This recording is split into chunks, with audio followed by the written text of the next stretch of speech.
Bienvenue sur CTV, la chaîne qui décrypte l'actualité politique camerounaise avec clarté, audace et objectivité. Ici, on vous informe, on vous alerte et surtout, on vous donne les clés pour mieux comprendre ce qui se passe réellement dans les coulisses du pouvoir.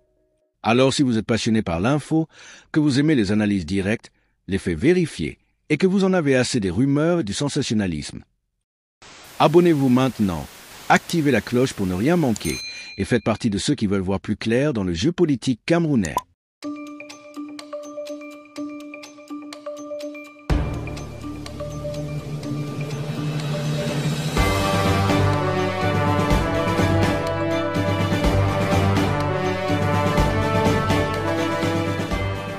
Cameroun, le vide après Biya? Enquête sur la succession, la constitution et les dangers d'un pouvoir sans héritier. Depuis plusieurs mois, le débat sur la succession de Paul Biya au Cameroun s'intensifie. À l'approche de l'élection présidentielle de 2025, les observateurs, les politologues, les citoyens et même certains membres du parti au pouvoir s'interrogent sur la suite des événements. L'une des interventions les plus marquantes est celle d'Aristide Monod, politologue camerounais, qui dans l'émission Droit de réponse sur Equinox TV, a tiré la sonnette d'alarme. Selon lui, Paul Biya aurait méthodiquement vidé son entourage de tout potentiel héritier politique. Une situation qui, selon ses analyses, créerait un vide périlleux à la tête du pays. Mais au-delà des interprétations individuelles, que dit le droit? Que prévoit la constitution camerounaise en cas d'absence ou de vacance de la présidence? Le Cameroun, État régi par une constitution adoptée en 1996 puis modifiée, est censé disposer de garde-fous. Encore faut-il que ces derniers soient respectés, compris par la population et appliqués dans un esprit républicain. Dans ce reportage, nous allons plonger dans le cœur du débat. Entre droit, pouvoir politique, stratégie, peur et ambition, le Cameroun semble se retrouver à un carrefour historique. Un carrefour où la moindre erreur pourrait avoir de lourdes conséquences. Mais avant de paniquer ou d'espérer, il faut comprendre. Vous êtes sur CTV. Le Cameroun est une république présidentielle. L'article 5 de la Constitution stipule que le président de la République est le chef de l'État, garant de l'unité nationale, de l'indépendance, de l'intégrité du territoire. Il concentre les pouvoirs exécutifs et détient le dernier mot dans presque toutes les grandes décisions de l'État. Depuis 1982, Paul Biya incarne ce pouvoir. 40 années de règne sans partage. Une longévité rare dans le monde, surtout en contexte démocratique. Mais cette longévité a-t-elle été un frein ou un moteur à la préparation d'une relève? Selon Aristide Monod, chercheur en sciences politiques et enseignant, la stratégie présidentielle a consisté à neutraliser toute figure montante. Une stratégie qui pourrait être analysée à travers la théorie du pouvoir personnel. Plus le pouvoir est personnalisé, moins il laisse place à une succession sereine. Vous êtes sur CTV. Dans son intervention sur Equinox TV, il a évoqué une analogie avec le film Le Crocodile du Botswana, une satire politique africaine. Une scène où un président s'étonne de voir son propre fils nourrir des ambitions présidentielles, et décide aussitôt de le mettre à l'écart. Une manière de dire « Je suis le seul à incarner le pouvoir, et nul ne doit se préparer à me succéder ». Dans les faits, plusieurs figures influentes du RDPC ont vu leur carrière être stoppée, ou réduite à néant. Marafa Hamidou Yahya, ancien ministre d'État, René Emmanuel Sadi, et d'autres figures charismatiques ont connu des destins politiques fragilisés. Accusations, mise à l'écart ou absence de promotion durable, les signaux sont clairs pour certains analystes. Mais est-ce constitutionnel? Rien dans la Constitution n'oblige un président à désigner un successeur. Cependant, le texte prévoit les cas de vacance du pouvoir. Vous êtes sur CTV. L'article 6 alinéa 4 précise, en cas de vacance du pouvoir de la présidence de la République pour cause de décès, de démission ou d'empêchement définitif constaté par le Conseil constitutionnel, les fonctions du président de la République sont provisoirement exercées par le président du Sénat.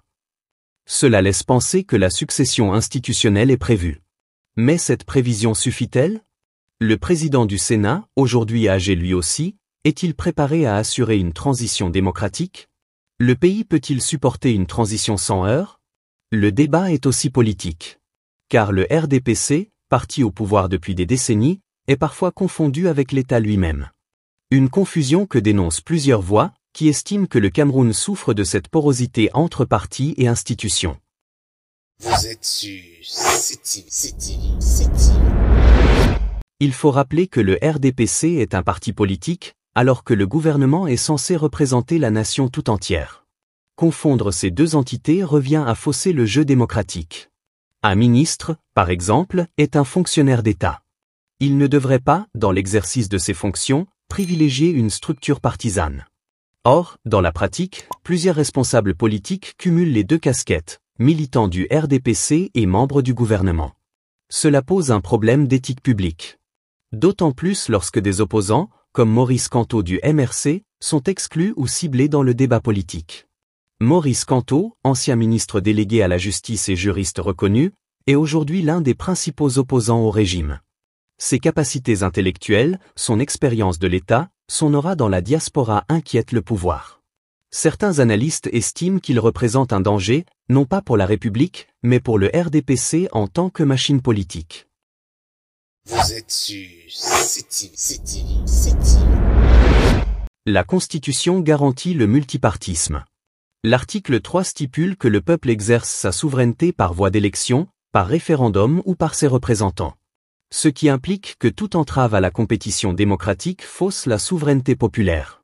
Or, depuis la présidentielle de 2018, Maurice Kanto et son parti font l'objet de restrictions, d'interdictions de manifestations, de poursuites judiciaires et de limitations dans l'accès aux médias publics. Ces comportements posent la question du respect du jeu démocratique. Une démocratie n'est pas seulement l'organisation d'élections. C'est aussi la possibilité pour les forces politiques de s'exprimer, de proposer, de concurrencer loyalement. Lorsqu'un parti au pouvoir mobilise les moyens de l'État pour affaiblir ses concurrents, il ne respecte plus l'esprit républicain. Vous êtes sur CTV. Le RDPC, en tant que parti politique, a le droit d'exister, de se défendre, de mener ses campagnes. Mais le gouvernement, en tant qu'institution publique, se doit d'être neutre. Les fonctions ministérielles ne doivent pas servir à des fins partisanes. C'est ce que stipulent de nombreux principes de la gouvernance démocratique. Aujourd'hui, beaucoup de Camerounais ont du mal à faire la distinction entre l'État et le parti au pouvoir. Cette confusion permet tous les abus.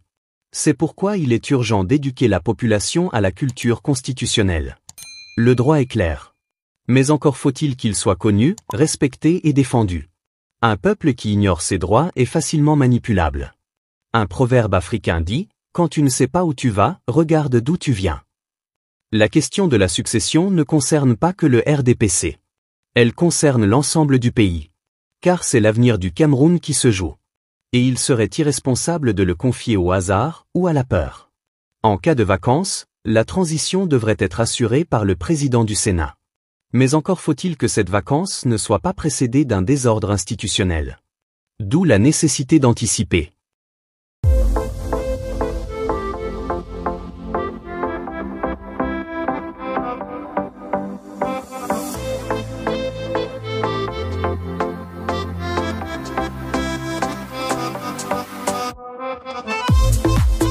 La société civile, les intellectuels, les journalistes, les partis d'opposition, mais aussi les citoyens, doivent s'interroger. Voulons-nous un Cameroun où le pouvoir s'improvise? Où le vide est une arme? Ou un Cameroun où la République fonctionne au-delà des hommes? La relève peut se préparer. Dans la clarté. Dans la légalité. Dans la paix. Mais cela suppose que le pouvoir accepte de ne pas tout contrôler. D'accepter l'incertitude démocratique. Car c'est le prix de la liberté. En conclusion, Aristide Monod, en tirant la sonnette d'alarme, ne fait que mettre en lumière une réalité politique complexe. Il ne s'agit pas de le prendre pour un prophète, ni pour un opposant, mais comme un intellectuel qui pose les bonnes questions. Le Cameroun est à la croisée des chemins. L'histoire retiendra non seulement les choix faits, mais aussi ceux qui n'ont pas été faits. Le silence, parfois, est plus dangereux que les erreurs. Notre constitution existe, mais elle doit vivre. Vivre dans les discours, dans les pratiques, dans l'imaginaire collectif. Les citoyens doivent s'approprier le droit, comprendre le pouvoir et exiger la transparence. Le RDPC a un rôle historique à jouer, préparer l'après-Biya sans peur, sans trahison, mais avec responsabilité. Et cela commence par une réforme de l'approche du pouvoir, du leadership et du rapport à l'opposition. Quant au peuple camerounais, il est temps qu'il pose les vraies questions. Et qu'il exige des réponses. Pas des slogans. Abonnez-vous à CTV pour rester informé, débattre ensemble, et faire de l'information un outil de construction nationale. Comme le dit un vieux proverbe d'Afrique, un arbre sans racines tombe au premier vent. Ne laissons pas tomber le Cameroun. Pas cette fois.